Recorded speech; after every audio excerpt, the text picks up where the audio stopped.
بسم اللہ الرحمن الرحیم۔ آج آپ نے 15ویں پارے کی تلاوت کو سنا۔ اس پارے کے اندر اللہ تعالیٰ نے زندگی گزارنے کے وہ سنہری اصول سمجھائے ہیں کہ جن اصولوں کی سمجھ آ جائے تو انسان کا عقیدہ اور منہج کبھی ڈولتا نہیں۔ اللہ تعالیٰ نے سب سے پہلے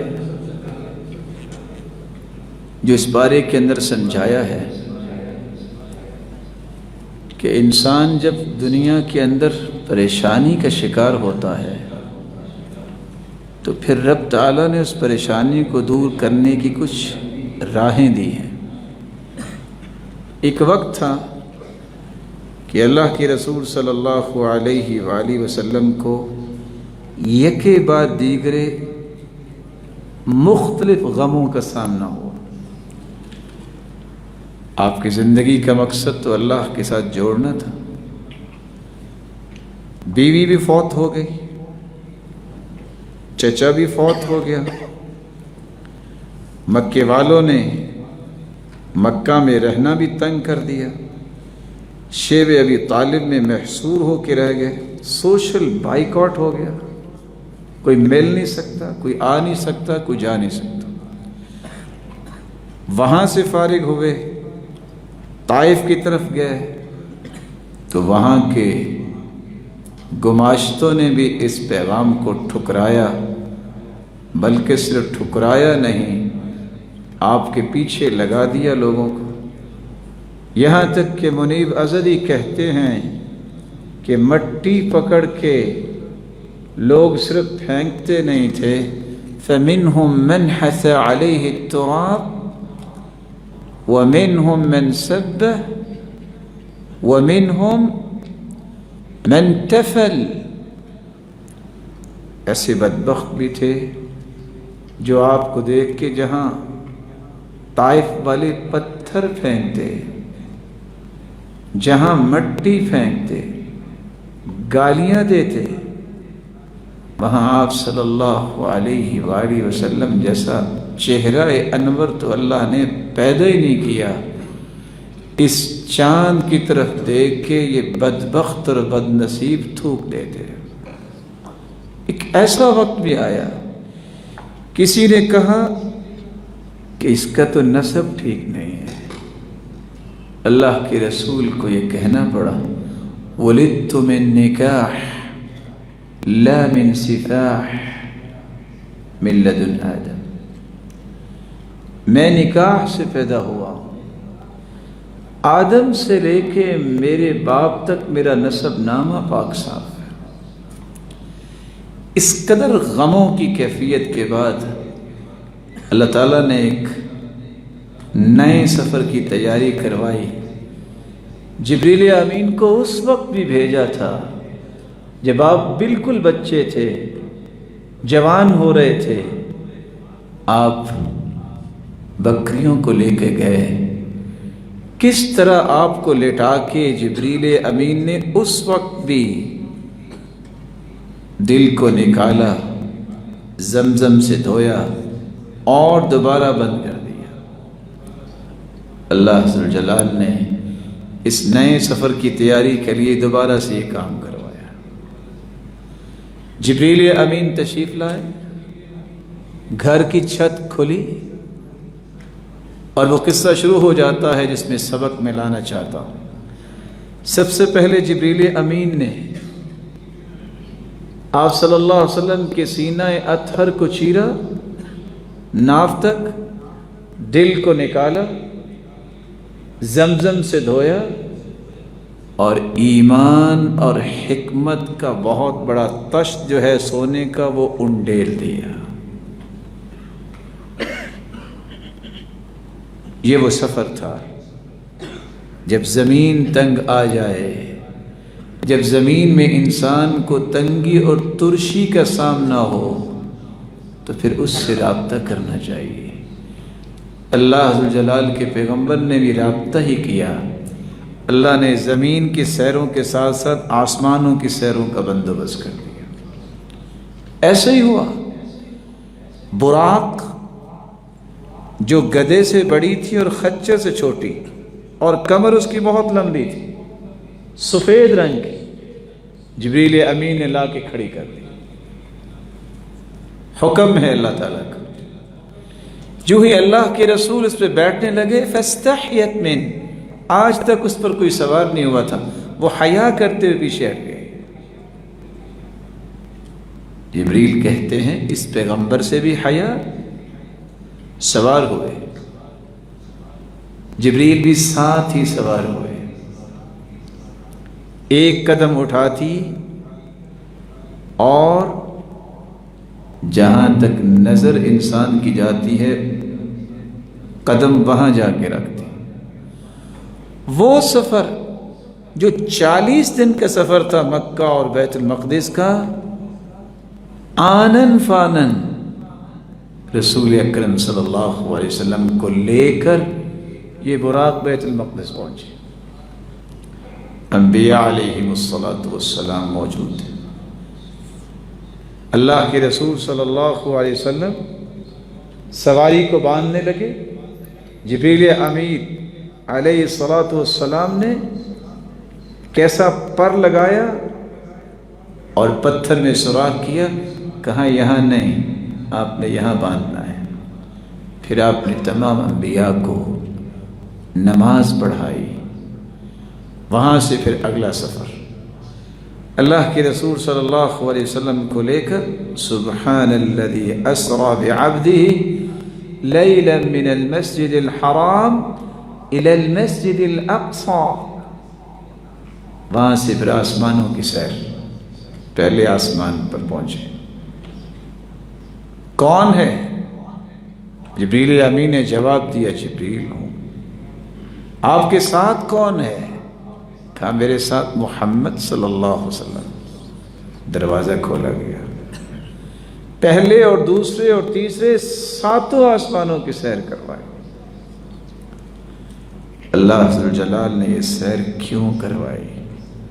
وہ غم، وہ پریشانیاں، وہ تکلیفیں اس قدر زیادہ ہو چکی، اللہ نے ساری پریشانیاں وہ مٹا دیں اور معراج کی سیر کروا کے ایک نیا عزم اور ولولہ عطا کیا کہ جب کالی گھٹائیں زیادہ آ جائیں تو پھر بارش بڑی پیاری پڑتی ہے۔ زندگی میں جب زیادہ مشکلیں آ جائیں سمجھ لیا کرو اب یہ ختم ہونے والی ہے۔ جب زیادہ وطیس ہو جائے تو پھر اللہ عز و جلال کا یہ نظام ہے، ان مع العسر یسرا، ان مع العسر یسرا، لن یغلب عسر علی یسرین۔ تنگی ایک ہے، آسانیاں دو ہیں۔ ایک تنگی دو آسانیوں پہ کبھی غالب نہیں آتی۔ اتنا بڑا کام، لیکن منافقوں اور کافروں کے لیے ہمیشہ اس طرح کے کام اور اس طرح کی باتیں تکلیف دہ ہوتی ہیں۔ جو ہی آپ واپس آئے، آپ نے بیت المقدس اور آسمان کی سیر کی بات کی، ابو جہل کو موقع مل گیا، سیدھا ابو بکر صدیق رضی اللہ تعالیٰ عنہ کے پاس آیا، کہتا ہے ایک بات تو بتاؤ، اگر کوئی کہے کہ میں راتوں رات بیت المقدس گیا، پہاڑوں پہ چڑھا، وادیوں میں اترا، ہو سکتا ہے؟ سیدنا ابو بکر صدیق رضی اللہ تعالیٰ عنہ نے فرمایا ایسا تو نہیں ہو سکتا، 40 دن کا راستہ ایک رات میں کیسے طے ہو گیا؟ مسکرایا، پھر پوچھتا ہے کیا خیال ہے اگر کوئی کہے کہ میں آسمانوں پہ بھی گیا ہوں، ایسا ہو سکتا ہے؟ ایسا تو نہیں ہو سکتا۔ بڑا کھلکھلا کے ہنستا ہے، کہتا ہے جانتے ہو کون کہتا ہے؟ کہا کون کہتا ہے؟ کہا آپ کا دوست محمد کہتا ہے صلی اللہ علیہ وسلم۔ کہا اگر اس ہستی نے کہا ہے تو دونوں ہی ہو سکتے ہیں۔ انی لاصدقہ فیما ابعد من ذلک، اس سے بڑی بات بھی اگر اس ہستی نے کہہ دی تو میں مانتا ہوں وہ ہو چکی۔ میرے اور آپ کے لیے یہ ایک نمونہ ہے صدیق کو صدیق ایسے نہیں کہتے. جب نام آیا ہے رسول اللہ صلی اللہ علیہ وسلم کا، کوئی کرائٹیریا نہیں ہے، کوئی میئرز نہیں، کوئی پیرامیٹرز نہیں ہے. اس ہستی نے کہہ دیا ہے، اس سے بڑی کوئی صداقت نہیں. جہاں پوری کائنات کی صداقت ختم ہو جاتی ہے، وہاں ہی تو اللہ کے رسول کی صداقت کا آغاز ہوتا ہے. حدیث ہو صحیح، وہ قابل ڈیبیٹ نہیں ہے. آج آپ دیکھتے ہیں لوگ کہتے ہیں اس پہ ڈیبیٹ ہوگی. اللہ کے رسول سے ثابت ہونے والی بات قابل ڈیبیٹ نہیں. قابل ڈیبیٹ اس شخص کا ایمان ہے جو کہتا ہے کہ میں حدیث پہ ڈیبیٹ کروں گا، اور ایمان اس کو کہتے ہیں. یہ سیدنا ابوبکر صدیق رضی اللہ تعالیٰ عنہ نے ثابت کر دیا کہ اللہ کے رسول نے کہا ہے، پھر دونوں ہی ہو سکتے. یہاں ایک اور راز کی بات بھی اللہ ذو الجلال نے ایک دکھائی، جنت بھی دکھائی، جہنم بھی دکھائی. جب وہ سوال کر رہے تھے بیت المقدس کے متعلق، ان کا مقصد تو یہ نہیں تھا کہ ہم دیکھیں کہ بیت المقدس کیسی ہے، وہ تو جھٹلانے کا بہانہ تلاش کر رہے تھے. سوالات شروع ہو گئے. اللہ کے رسول فرماتے ہیں کہ جب سوالات شروع ہوئے، اب انسان رات کو جائے تو یہ سوچ کے تو نہیں جاتا، اللہ کے حکم سے گئے کہ ایک ایک دروازے اور ایک ایک چیز کے بارے میں سوال کیا جائے گا. لیکن اللہ اپنے بندوں کو اکیلا نہیں چھوڑتا. اللہ ذو الجلال نے پوری بیت المقدس اپنے پیارے پیغمبر کے سامنے کر دی. روایت کے الفاظ ہیں، دیوار پہ اللہ کے رسول صلی اللہ علیہ وسلم کو جہنم بھی دکھائی گئی جس طرح نماز میں. آج پروجیکٹر پہ دیکھتے ہیں نا لوگ، آج پروجیکٹر پہ لوگ دیکھتے ہیں نا قرآن بھی اور حدیث بھی اور سب کچھ. اللہ تعالیٰ نے اس وقت اپنے پیغمبر کو دکھا دیا. ایک ایک چیز جو پوچھ رہے تھے اللہ کے رسول بتا رہے تھے. لیکن مزے کی بات دیکھیے، مومن تو اللہ کے رسول کی بات سن کے ایمان لے آتا ہے، کافر اور منافق پھر بھی نہیں مانا. دوسری بات جو معراج پہ جا کے اللہ کے رسول کے سامنے پیش کی گئی، آپ کے سامنے ایک پیالہ بیت المقدس کے پاس بھی شراب کا اور دودھ کا پیش کیا گیا. اللہ کے رسول نے وہاں بھی دودھ لیا. بعض روایت میں آتا ہے شہد کا پیالہ بھی تھا. معراج پہ جب گئے تو پھر 2 پیالے پیش کیے، شراب کا بھی دودھ کا بھی. اللہ کے رسول صلی اللہ علیہ وسلم نے دودھ کا پیالہ لے لیا. جبریل نے جب یہ دیکھا تو فوراً کہنے لگا اصبت الفطرہ، آپ نے فطرت کو اختیار کر لیا ہے.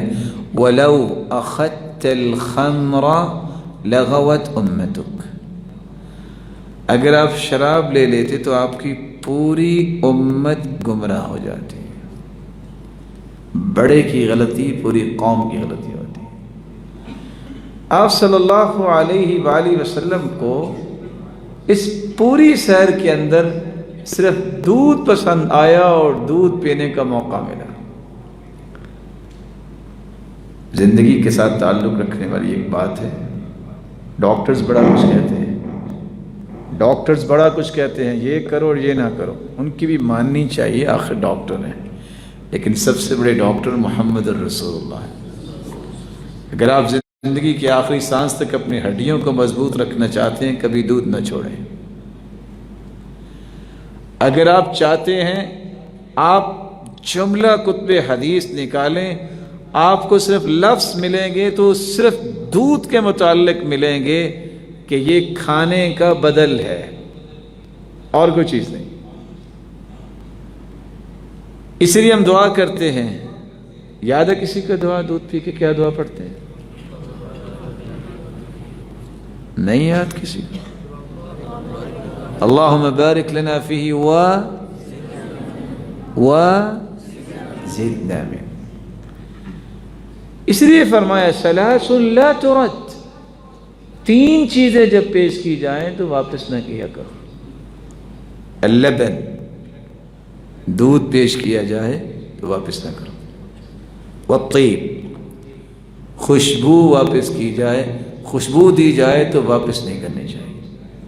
والوسائد، کوئی کشن یا تکیہ آپ کو پیش کرتا ہے تو واپس نہ کرو. بلکہ حدیث تو یہ بھی کہتی ہے من عرض علیہ ریحانہ فلا یردها، کوئی کسی کو پھول پیش کرتا ہے تو اس کو واپس نہ کرے. کیوں؟ فإنها خفیف المحمل طیب الرائحہ، اس کی خوشبو بہت اچھی ہے لیکن ہلکا ہے. لیکن شرط یہ ہے کہ یہ پھول ویلنٹائن ڈے کا نہ ہو، یہ پھول مفتن اور مفتن نہ ہو. 2 لفظ، فتنے کے لیے یا فتنے باز کی طرف سے پھول نہ پیش کیا گیا ہو. ویسے ایک مسلمان دوسرے مسلمان کو خوشبو جس طرح پیش کرتا ہے اللہ کی رضا کے لیے، اسی کی رضا کے لیے اگر کوئی پھول پیش کرتا ہے تو اس کو بھی واپس نہیں کرنا چاہیے. تو آپ صلی اللہ علیہ وآلہ وسلم کو معراج کی سیر کروائی گئی. یہاں اس بارے میں ایک دوسری بات بھی پیش کی گئی ہے. آج عیسائیوں اور یہودیوں کا نام آپ نے سنا ہے، فجاسوا خلال الدیار وکان وعدا مسئولا. ایک وقت ایسا بھی آیا 11ویں صدی میں جب ٹیٹنس نے 1,00,000 عیسائیوں کو ذبح کیا، تہس نہس کر دیا. اور پھر کیا ہوا؟ صلیب کو بچاتے بچاتے اس دور میں پھر کوئی چیز تو ان کے پاس نہ بچی. اس وقت انہوں نے کپڑے کی صلیب بنا کے گلے میں ڈالی، جس کو آج ٹائی کے نام سے یاد کیا جاتا ہے. یہاں ایک اصول میں آپ کی خدمت میں پیش کرنا چاہتا ہوں. جو چیز کسی قوم کی مشابہت کرتی ہے، کسی قوم سے مشابہ ہوتی ہے، اس کا شعار ہوتا ہے، وہ مسلمان کو اختیار نہیں کرنا چاہیے. مسلمان، اللہ تعالیٰ نے اس کو وہ امتیاز دیا ہے کہ یہ کسی قوم کی مشابہت نہیں کرے گا، قومیں اس کے پیچھے چلے.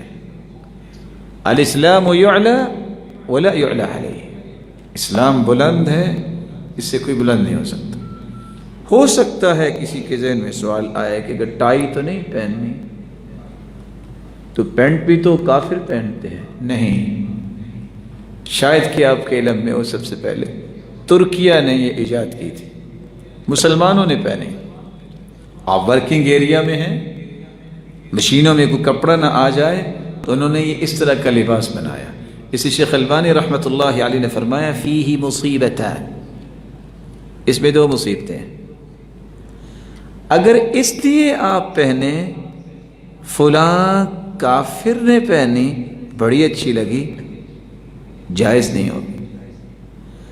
اگر آپ اتنی ٹائٹ پہنے کہ جسم کے خد و خال واضح ہو جائیں تو ایسا لباس مومن زیب تن نہیں کیا کرتا جس سے اس کی ستر پوشی نہ ہو.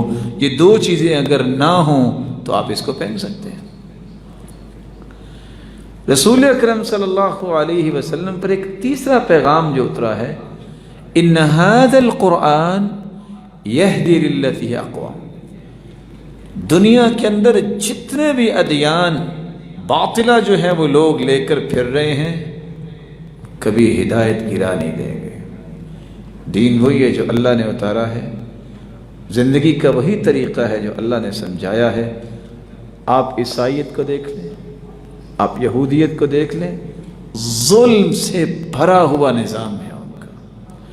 یعنی اگر آپ کو صرف اتنی بات بتا دی جائے کہ اسلام سے پہلے اگر جسم کے کسی حصے پہ یا کپڑے پہ کوئی نجاست لگ جاتی تو کپڑا بھی کاٹنا پڑتا اور جسم کا حصہ بھی کاٹنا پڑتا. اور اسلام کیا کہتا ہے؟ آپ 3 مرتبہ کپڑے کو دھو دیں گے اور جسم کو دھو دیں گے، یہ پاک ہو جائے. آج بھی اگر آپ گاڈسپیل کو پڑھیں، یہ متی اور مرقس اور یوحنا اور لوقا اور برنباس جو انجیلیں بنی ہوئی ہیں، آپ کو سمجھ آئے گی کہ اسلام کتنا عظیم دین ہے، کہ وہاں عورت کی طلاق یہ ہے کہ اس کو ایک کمرے میں بند کر دیا جائے جب تک وہ فوت نہیں ہو جاتی، فوت ہونا ہی اس کی جو ہے جدائی ہے۔ اسلام نے اتنی آسانیاں دی ہیں، اتنی آسانیاں دی ہیں کہ آپ تصور نہیں کر سکتے۔ کھڑے ہو کے نماز نہیں پڑھتے، بیٹھ کے پڑھ لو، بیٹھ کے نہیں پڑھ سکتے لیٹ کے پڑھ لو، پھر بھی طاقت نہیں ہے فَأَوْمِئِ مَاءً، آپ اشارہ کر کے نماز پڑھیں گے، اجر آپ کو پوری نماز کے ملے گا۔ اس پارے کے چوتھا بہت بڑا پیغام ہے، جہاں بھی اللہ نے اپنی اطاعت کی بات کی، اپنے پیغمبر کی اطاعت کی بات کی ہے، لیکن جہاں فیصلے کی بات آئی ہے تو فیصلہ یہ کیا ہے، عبادت ہوگی تو صرف ایک اللہ کی، اور احسان دنیا میں سب سے زیادہ کیا جائے گا تو والدین کے ساتھ، نہ پارٹنر کے ساتھ، نہ بیلی اور دوست اور متر اور سجن کے ساتھ، نہ کسی ایرے غیرے کے ساتھ۔ سب سے زیادہ احسان اگر کیا جائے گا تو والدین کے ساتھ۔ وَقَضَىٰ رَبُّكَ أَلَّا تَعْبُدُوا إِلَّا إِيَّاهُ وَبِالْوَالِدَيْنِ إِحْسَانًا۔ احسانی کیفیت کیا ہوگی؟ ان کے سامنے اوف بھی نہ کہو، بلکہ یہ آپ کے پر ہیں، یہ آپ کے بازو ہیں، ہر وقت ان کے سامنے جھکے رہیں۔ صحابی نے سوال بھی کیا تھا، من احق الناس بحسن صحابتی، یا رسول اللہ سب سے زیادہ میرے احسان، میری نیکی، میری خیر خواہی کا حقدار کون ہے؟ اللہ کی سنے والدین کا تذکرہ کیا تھا۔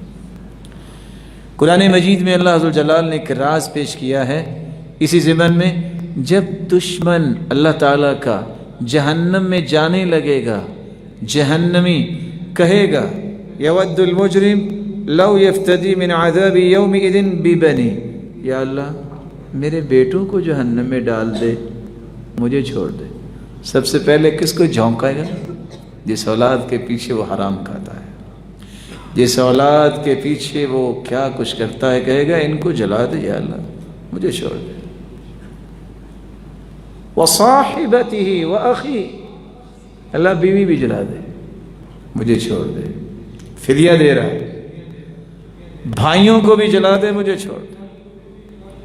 وَفَصِيلَتِهِ الَّتِي تُؤْوِيهِ، اللہ جس خاندان پہ میں ناز کرتا تھا نا کہ میں تو مغل ہوں، میں تو راجپوت ہوں، میں تو سید ہوں، میں تو عرب ہوں، میں تو فلاں ہوں، یا اللہ ان سب کو جلا دے، مجھے چھوڑ دے۔ وَمَن فِي الْأَرْضِ جَمِيعًا ثُمَّ يُنْجِيهِ، اللہ ساری دنیا کو جلا دے، ایک مجھے چھوڑ دے۔ مفسرین لکھتے ہیں یہاں والدین کا تذکرہ نہیں کرے گا، حالانکہ سورۃ عبسہ میں قرآن کہتا ہے یوم یفر المرء من اخیہ وامہ وابیہ، دوڑ جائے گا، بھاگ جائے گا، لیکن جہنم سے چھوٹنے کے لیے فدیے کے طور پر یہ نہیں کہے گا یا اللہ میرے ماں باپ کو ڈال دے اور مجھے چھوڑ دے،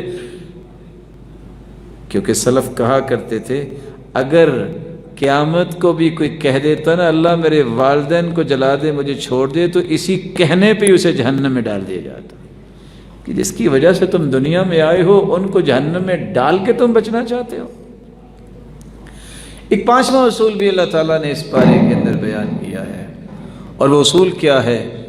نہ اتنے فضول خرچ بنو، نہ اتنے بخیل بنو۔ فضول خرچ بھی شیطان کے بھائی، اور بخیل ویسے جنت میں نہیں جائے گا، دونوں ہی خرابیاں ہیں۔ اس مال کے بارے میں سوال کیا جائے گا کہ مال آیا کہاں سے اور مال خرچ کہاں کیا، اس لیے آتے وقت بھی سوچا کریں اور جب جائے تو تب بھی سوچا کریں۔ مفسرین لکھتے ہیں نا سیدنا عثمان رضی اللہ تعالیٰ عنہ کے پاس کچھ لینے آیا تو وہ اپنے غلام کو سمجھا رہے تھے کہ تم نے پانی گرا دیا ہے، اس کا حساب ہوگا۔ وہ واپس چلا گیا، نے کہا یہ ایک پاؤ پانی پہ غصہ کر رہے ہیں، انہوں نے مجھے کیا دینا ہے۔ دوسرے دن پھر آیا تو پھر وہ سمجھا رہے تھے کہ تم نے یہ تیل نکالا ہے چراغ سے اور دیوار پہ لگا دیا، کسی کا فائدہ ہو جاتا۔ اس نے کہا ان تلوں میں تیل نہیں ہے۔ کہا کیسے آئے تھے؟ کہا آنا کیا ہے، دوسرا دن ہے، یہ دیکھ رہا ہوں، ادھر آؤ، آواز دی اور 10 اونٹوں کی مہار اس کے ہاتھ میں پکڑا دی. کہا یہ کیا؟ کہا اس کا حساب ہوگا، یہ تو ایک کی بجائے 700 قیامت کے دن میرے ہاتھ میں آ جائیں گے. فرق ہے. کبھی بخل نہ کرو. سلف اپنی بیٹیوں کا نکاح کرتے وقت سوچتے کہیں بخیل تو نہیں ہے، وہ شادی نہیں کرتے تھے. کیوں؟ لا يدخل الجنت بخیل. کہا اگر شادی ہو بھی گئی اس نے تو جنت میں جانا نہیں ہے، اگر اسی طرح رہا تو میں ایسے شخص سے اپنی بیٹی کا نکاح نہیں کرنا چاہتا جو بخل کرتا ہے. فضول خرچی بھی نہ کرو، ضرورت کو پورا کرو. اس لیے سیدنا علی رضی اللہ تعالیٰ عنہ کہا کرتے تھے زندگی کو ضرورت سمجھ کے گزارو گے تو کبھی پریشانی نہیں ہوگی، زندگی کو خواہش سمجھ کے گزارو گے تو خواہشیں تو بادشاہوں کی بھی کبھی پوری نہیں ہوئی. لو كان لابن آدم وادیان من ذهب لابتغى ثالثا. 2 سونے کی وادیاں اگر کسی کو مل جائیں تو اس کا جی چاہتا ہے کہ مجھے تیسری بھی ملے. ایک 5واں پیغام بھی اللہ تعالیٰ نے اس بارے میں دیا ہے، وَقُلْ لِعِبَادِي يَقُولُ الَّتِي هِيَ أَحْسَنُ. میرے بندوں سے کہہ دو جب بھی بات کریں خوبصورت کریں. اگر آپ قرآن و حدیث کے دلائل کو دیکھیں نا تو چاروں طرف بارش ہو جاتی ہے اس بات کی. بات کرو تو اچھی، لباس پہنو تو صاف ستھرا اور اچھا. وَإِذَا بَعَثْتُمْ إِلَيَّ فَابْعَثُوا حَسَنَ الْوَجْهِ. کوئی پیغام لے کے میرے پاس آئے تو ذرا اچھے چہرے والا بھیجنا، یعنی اس کو ادب و آداب آتے ہوں. قرآن پڑھو تو اچھا. ہر ایک چیز کو حسن کے ساتھ اللہ نے جوڑا ہے، اور بلکہ اللہ نے 4 قسمیں بھی کھائی ہیں، اٹھائی ہیں، اور ساتھ حسن کی بات کی ہے. والتین والزیتون وطور سینین وهذا البلد الامین لقد خلقنا الانسان فی احسن تقویم. 4 قسمیں اٹھانے کے بعد بھی اللہ نے ایک حسن کی بات کی ہے کہ ہم نے انسان کو بہت حسین بنایا ہے. یہ الگ بات ہے کہ بعض لوگوں کو شک ہو جاتا ہے کہ میں حسین نہیں ہوں، اس لیے وہ اپنا حسن بنانے کے لیے بہت کچھ بیچارہ کرتے ہیں. بہت کچھ کیا کرتے ہیں؟ سب سے پہلے شیطان کی بات مان کے تو اللہ کے رسول کی سنت کو ضائع کرتے ہیں. لیکن میں سوچتا ہوں سورۃ یوسف تو گزر چکی کہ سورۃ یوسف پڑھنے والے کو تو یہ یقین ہو جانا چاہیے کہ یوسف بھی نبی تھے. وہ عورتوں نے یوسف کو دیکھتی رہ گئی اور انگلیاں کاٹ لیں تو حسن ہوگا نا آخر. کیسا حسن ہے؟ آج دنیا کی کوئی کتاب دکھائیں کسی شیو کرنے والے کو دیکھ کے کسی عورت نے اپنا ناخن بھی کاٹا ہو. حسن کس میں ہے؟ جو اللہ نے دیا ہے. سبحان من زین الرجال باللحى وزین النساء بالذوائب. پاک ہے وہ ذات جس نے مردوں کو زینت دی ہے تو داڑھیوں کے ساتھ، عورتوں کو زینت دی ہے تو میڈیوں کے ساتھ. نہ مرد کو زینت پسند رہی نہ عورتوں کو زینت پسند رہی. اللہ تعالی ہمیں اپنی فطرت کے اصولوں کی حفاظت کی توفیق عطا فرمائے. یہ فطرت کی ایک چیز ہے، 10 چیزیں فطرت کی، 10 من الفطرہ، ان میں ایک یہ بھی ہے اعفاء اللحیہ، داڑھی کو معاف کرنا. یہ فطرت ہے. اس کا دوسرا معنی کیا ہے؟ فطرت کے مطابق زندگی گزارتا ہی وہ ہے جو مونچھوں کو کٹواتا ہے اور داڑھی کو معاف کرتا ہے. ایک چھٹا پیغام بھی اللہ تعالیٰ نے دیا ہے، یوم ندعو کل اناس بامامہم. قیامت کو ہر شخص اپنے امام کے ساتھ آئے گا. امام ابن کثیر نے کمال کر دی، جو بھی آئے گا اپنے امام کے ساتھ جائے گا. جو صرف قرآن و حدیث کو مانتے بیٹھے ہوں گے، آپ کیوں نہیں جا رہے؟ آپ کا امام کہے اب ہمارا امام تو آیا ہی نہیں. ہم اپنے امام کے انتظار میں. ہمارا امام کون ہے؟ محمد الرسول اللہ صلی اللہ علیہ وسلم. اللہ اس ہستی کی شفاعت نصیب فرمائے. اللہ عز و جلال اس ہستی کی رفاقت نصیب فرمائے. ایک 7واں پیغام بھی اللہ عز و جلال نے اس پارے کے اندر دیا ہے. اللہ تعالیٰ نے اپنے پیغمبر کو مقام محمود عطا کیا. یہ مقام محمود، یہ شفاعت، یہ منصب، یہ صرف اللہ کے رسول صلی اللہ علیہ وسلم کو اللہ عطا کریں گے اور کسی کے حصے میں نہیں آئیں گے. تعجب یہ ہے کہ آج ہم کہتے ہیں اللہ اپنے نبی کے واسطے ہمیں عطا کر دے، ہم وسیلہ نبی کا ڈالتے ہیں، کسی نیک ہستی کا ڈالتے ہیں، ہماری ساری زندگی کی ایک ایک چیز اس ہستی پر قربان ہو جائے۔ اس ہستی نے سکھایا ہی نہیں ہے کہ میرا وسیلہ ڈالو، اس ہستی نے سکھایا یہ ہے، خود بھی مانگا ہے تو اللہ کا نام لے کے مانگا ہے، اس کی ذات کا وسیلہ دیا، اس کی صفات کا وسیلہ دیا ہے۔ نیک شخص کی دعا کا وسیلہ جائز ہے، آپ نیک عمل کا وسیلہ ڈال سکتے ہیں۔ اللہ میں نے یہ نیکی کی تیری رضا کے لیے کی، اللہ اس نیکی کو قبول کر دے، مجھے یہ عطا کر دے۔ اللہ یہ فلاں شخص بڑا نیک ہے، میں اس سے دعا کروا رہا ہوں، اس نیک شخص کی دعا جو ہے اس کے ذریعے آپ اللہ کو راضی کر سکتے ہیں، یہ وسیلہ بن سکتا ہے۔ لیکن کسی نبی اور کسی ولی اور کسی بھی اللہ کے پیارے بندے کا وسیلہ جائز نہیں۔ خود اللہ کے رسول نے ہمیں حکم دے دیا، ہمیں کیا حکم دیا؟ تم میرے لیے مانگو، آتی محمد الوسیلہ والفضیلہ وابعثه مقاما محمودا الذی وعدتہ۔ میرے صحابہ، جب تم اذان سنو پھر درود پڑھا کرو، اور درود پڑھنے کے بعد یہ دعا پڑھو۔ جو ہستی ہمیں یہ کہہ رہی ہے کہ تم میرے لیے اللہ ذو الجلال سے مطالبہ کرو، تو اس کی بات ماننی چاہیے نا۔ تعجب کی بات یہ ہے کہ آج امت ان مسائل سے ویسے دور ہوگی، اور سچ کہا تھا اللہ کے رسول نے، قیامت کے نزدیک بدعت اس طرح پھیل جائے گی، لوگ فجر کی 2 رکعتوں کی بجائے 4 رکعتیں پڑھیں گے، صحیح الجامع کی روایت۔ لوگ فجر کی 2 رکعتیں جو فرض ہیں، بس اس نیکی کے نام سے، نیکی ہے نا، تو 2 کی بجائے کتنی رکعتیں پڑھیں گے؟ 4 رکعتیں پڑھیں۔ اور آج یہی سب سے بڑی مصیبت ہے کہ ہر لوگ کہتے ہیں نیکی ہے نا، نیکی وہ ہے جس کا قرآن میں تذکرہ آ گیا، اور نیکی وہ ہے جس کا حدیث میں تذکرہ آ گیا۔ اللہ تعالیٰ نے ایک 8واں پہلو بھی اس میں پیش کیا ہے، وَيَسْأَلُونَكَ عَنِ الرُّوحِ قُلِ الرُّوحُ مِنْ أَمْنِ رَبِّي۔ دشمن اسلام آج بھی سوال کرتے ہیں، سوال اس وقت بھی ایسے ہوتے تھے، کسی طریقے سے زیر کر لیں، کسی طریقے سے لاجواب کر دیں، کسی طریقے سے ہم جیت جائیں۔ یہ سوالات کا سلسلہ 1400 سال جو ہے یہ وقفے سے ہوتا آیا ہے، اور شاید آگے بھی اللہ کے علم میں ہوتا ہے، لیکن مومن کبھی پریشان نہیں ہوتا۔ روح کے بارے میں سوال کیا، کچھ لوگ کہتے ہیں ذرا اس سے پوچھو، دوسرے کہتے ہیں اگر کوئی ایسا جواب ہے گا پھر بیٹھ کے رو گے کہ جواب کیا مل گیا، نہ پوچھو۔ دوسروں نے کہا نہیں، پوچھ کے تو دیکھو۔ روح کے بارے میں سوال کیا، اللہ ذو الجلال کے پیغمبر نے جواب کیا دیا؟ آپ خاموش ہو گئے۔ آیتیں نازل ہوئی اور فرمایا قُلِ الرُّوحُ مِنْ أَمْنِ رَبِّي، یہ میرے رب کے امر میں سے ہے، وَمَا أُوتِيتُم مِّنَ الْعِلْمِ إِلَّا قَلِيلًا، تمہارے پاس علم نہیں ہے۔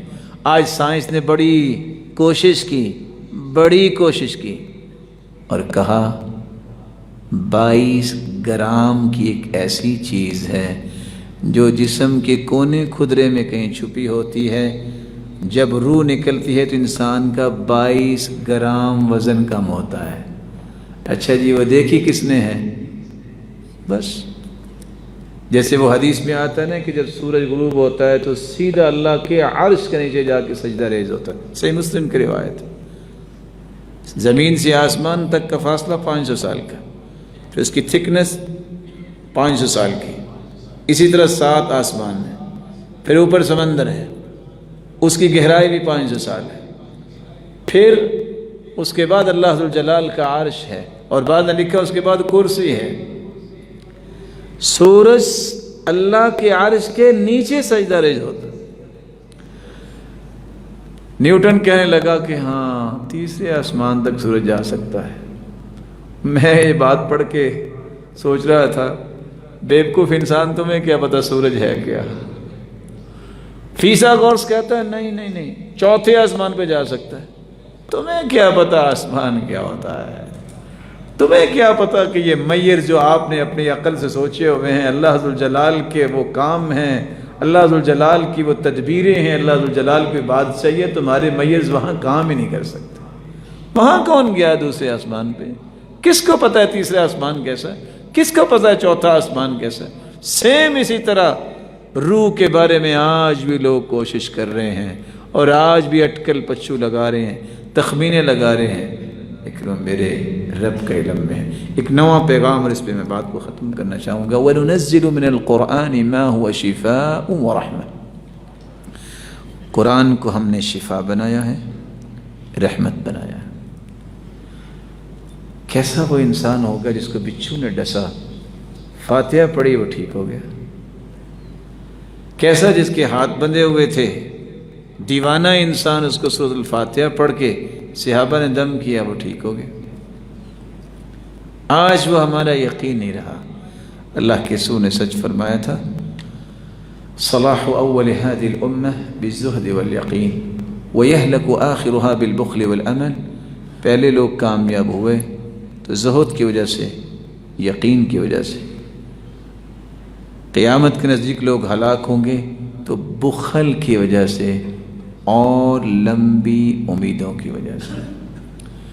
رسول اکرم صلی اللہ علیہ وآلہ وسلم پر یہ آیت بھی نازل ہوئی جو اس بارے کا بہت بڑا پیغام ہے، اور خصوصاً اس سورت کا، کہ اگر جن اور انسان بھی اکٹھے ہو جائیں تو قرآن مجید کی ایک آیت کی طرح کوئی کلام نہیں لا سکتے، نہ آج تک لا سکے ہیں نہ لا سکیں گے۔ وہ ایک شخص مسلمہ کذاب تھا، اس نے بھی جھوٹا دعویٰ کیا۔ وہ بھی کہتا تھا کہ میرے پاس فرشتہ آتا ہے۔ آپ کو پتہ ہے جو شریعت اور فطرت کے مخالف کوئی بولتا ہے نا، اس کا ایک ایک بول اس کی حماقت پہ دلیل ہوتا ہے۔ اس نے کہیں سورت سن لی، القاریۃ ما القاریہ وما ادراک ما القاریہ، گھر سے نکلا آ کے کہتا کہ آج مجھ پر بھی ایک سورت اتری ہے۔ میں کہا بتاؤ؟ کہتا الفیل ما الفیل وما ادراک ما الفیل لہ ذنب قصیر وخرطوم طویل۔ ہاتھی، اور تمہیں کیا پتہ ہاتھی کیا، اس کی سونڈ تو بہت لمبی ہوتی ہے اور اس کی دم بہت چھوٹی ہوتی ہے۔ تو اس کے مقتدیوں نے کہا بیوقوف انسان روزانہ سے ہم ہاتھی دیکھتے ہیں، وہ تو القاریۃ ما القاریہ، وہ تو قیامت تو کسی نے دیکھی نہیں، خوف آتا ہے، تو یہ ہاتھی تو روزانہ ہم دیکھتے ہیں۔ شرمندہ ہوا۔ خیر کچھ دن گزرے، پھر آ گیا، کہتا جی آج میرے اوپر پھر ایک سورت نازل ہوئی ہے۔ سورت کون سی نازل ہوئی ہے؟ کہتا ان الشاة السوداء واللبن الابيض ان هذا لعجب محض ما لكم لا تجيبون۔ بکری سیاہ ہے، دودھ سفید دیتی ہے، بڑے تعجب کی بات نہیں ہے، اور پھر بھی تم جواب نہیں دیتے، ایمان نہیں لاتے۔ تو کہنے لگے بڑے عجیب انسان ہو، بکری سیاہ ہے تو دودھ بھی سیاہ ہی دے، وہ دودھ تو سفید ہی ہوتا ہے، تو اس میں تعجب والی کون سی بات ہے؟ پھر شرمندہ ہو۔ تیسرے دن پھر آ گیا، راستے میں آ رہا تھا، کہیں کو مینڈک نظر آ گیا ہوگا، آگے کہتا ہے آج ایک آیت آئی ہے، یا ضفدع بنت ضفدعین نقی ما تنقین نصفک فی الماء ونصفک فی الطین للماء تکدرین۔ اے مینڈک کی بیٹی مینڈکی، یہ وہی اتر رہی ہے، آدھی تم پانی میں ہو آدھی تم باہر ہو، پانی کو گدلا نہ کرو۔ کتنے لوگ پیچھے ہٹ گئے کہ اس کے دماغ کا علاج ہونے والا ہے، اس کی وہی ایک نئی شکل اختیار کر گئے۔ چوتھی مرتبہ ایک مرتبہ پھر آ گیا، اور بڑے ہمہمے اور تمتمے کے ساتھ کہ آج تو بات بن جائے گی۔ وہ کہیں سورت سن بیٹھا ہوگا، وَالْعَادِيَاتِ ضَبْحًا فَالْمُورِيَاتِ قَدْحًا۔ مجاہدوں کے گھوڑوں کی سموں کی بات ہو رہی ہے کہ جب وہ ٹاپ لگاتے ہیں اور کس طرح چنگاریاں نکلتی ہیں، تو جو ہی آیا تو کہتے ہیں وَالْعَاجِنَاتِ عَجْنًا وَالْخَابِزَاتِ خُبْزًا وَالطَّاحِنَاتِ طَحْنًا۔ اس کا معنی یہ بنتا ہے آٹا گوندنے والی کی آٹا گوندنے کی قسم، روٹی پکانے والی کی روٹی پکانے کی قسم، چکی چلانے والی کی چکی چلانے والی کی قسم۔ نے کہا اس کی جان چھڑو، یہ تو رن مرید کہاں آ گیا اور کہتا ہے کہ میں نبی ہوں۔ جن اور انسان اکٹھے ہو جائیں اللہ فرماتے ہیں کوئی ایک آیت نہیں بنا سکتا، نہ بنا سکا ہے، نہ کوئی بنا سکے گا۔ اور اللہ نے یہ چیلنج دیا ہے اِنَّا نَحْنُ نَزَّلْنَا الذِّكْرَ وَإِنَّا لَهُ لَحَافِظُونَ، اللہ اس کے محافظ ہیں۔ لَا يَأْتِيهِ الْبَاطِلُ مِنْ بَيْنِ يَدَيْهِ وَلَا مِنْ خَلْفِهِ تَنزِيلٌ مِنْ حَكِيمٍ حَمِيدٍ، اس میں باطل شامل ہی نہیں ہو سکتا۔ اسلام کے بارے میں ہمیشہ کوشش ہوئی ہے تبدیلی کرنے۔ ایک شخص تھا مستشرق، اس نے مختلف قرآن اکٹھے کیے کہ میں لوگوں کو ظاہر کروں گا کہ دیکھو قرآن میں اختلاف کتنا ہے۔ جب یہ خبث باطن اس کے اندر آیا، رات کو آگ لگی اور کوئی چیز نہیں بچی۔ امام باقلانی بڑے سمجھدار انسان تھے۔ عیسائی بادشاہ نے ان کو بلایا اور مقصد یہ تھا مسلمانوں کو ذلیل کرنا۔ اس کو پتہ تھا کہ امام باقلانی جو ہیں یہ عیسائیوں کی طرح آ کے میرے سامنے جھکیں گے تو نہیں، جیسے جتنے بھی وہ ماننے والے تھے جھکتے تھے۔ میں کیا کروں؟ ان سے مشورہ کیا اپنے وزیروں مشیروں سے، انہوں نے کہا کہ ایسا کرو دروازہ چھوٹا سا بناؤ جہاں سے جھک کے گزرے۔ انہوں نے ایسا ہی کیا۔ مومن جو ہوتا ہے نا، المؤمن غر کریم، المؤمن کیس فطن وليس کیس گطن، المؤمن کیس فطن، بڑا ذہین اور ہوشیار ہوتا ہے۔ امام باقلانی جب جا رہے تھے بادشاہ کے پاس جانے کے جب دیکھا تو دروازہ چھوٹا ہے، سمجھ گیا کچھ چال ہے، جھک کے نہیں گزرے، بیک ہو کے گزرے۔ سب تو پہلے جہاں ہی شرمندہ ہوا کہ یہ کیا ہو گیا۔ جاتے ہی اس نے پہلا سوال یہ کیا، ما قصۃ عائشہ، کیسا سوال کر گیا؟ ما قصۃ عائشہ، وہ عائشہ رضی اللہ تعالیٰ عنہ کے بارے میں کہتا وہ کیا قصہ تھا لوگوں نے تہمت لگائی تھی۔ باقلانی کے اللہ نے دماغ دیا تھا، کہتے قصۃ عائشہ زی قصۃ مریم علیہ الصلاۃ والسلام غیر ان لها ولد ولم تلد عائشہ، عائشہ کا وہی قصہ ہے جو مریم کا قصہ تھا، فرق اتنا ہے کہ مریم کا تو بیٹا تھا، عائشہ کا کوئی بیٹا نہیں تھا، اور دونوں ہی پاک تھی۔ اس وقت کا یہ اصول ہوگا شاید، اس نے اپنا ہی ہاتھ اٹھایا اور اپنے منہ پہ مارا۔ کیوں؟ بڑا ذلیل ہوا۔ سوال کرتا ہے ایک بات تو بتاؤ، سنا ہے آپ کے نبی جو ہیں وہ جنگیں بھی کرتے رہے ہیں؟ کہا جنگیں کرتے رہے، جیتتے بھی رہے، کہتے ہیں جیتتے رہے، کہیں ہارے بھی ہیں؟ کہتے ہیں ہاں ہارے بھی ہیں۔ کہا لگا کے کہتا ہے وہ نبی کون سا ہے جو ہار جائے؟ باقلانی کہتے ہیں کمال کی بات ہے، وہ رب کیسا ہے جو سولی چڑھ جائے؟ کیونکہ وہ عیسیٰ علیہ السلام کو مانتے تھے نا، وہ رب کیسا ہے جو سولی چڑھ جائے؟ پھر اس نے اپنا ہاتھ اٹھایا اور اپنے منہ پہ مارا۔ اب آخری سوال اس کے سامنے بچا تھا، کہتا یہ تم کہتے ہو مسلمان کے اللہ کے رسول صلی اللہ علیہ وسلم ان کی عمر